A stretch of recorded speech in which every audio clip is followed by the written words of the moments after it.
હવે આજે ઢાકણકુંડા ગામના ગ્રામજનો જે ભેગા થયા છે તો આપણે આ શાના માટેની એકઠા થયા છો આપણે બધા?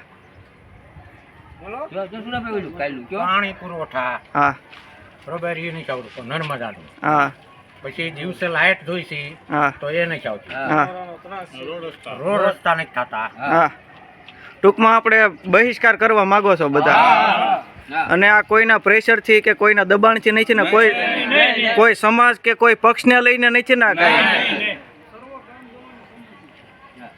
આમાં સમસ્ત ગામ છે ને આપણી સાથે.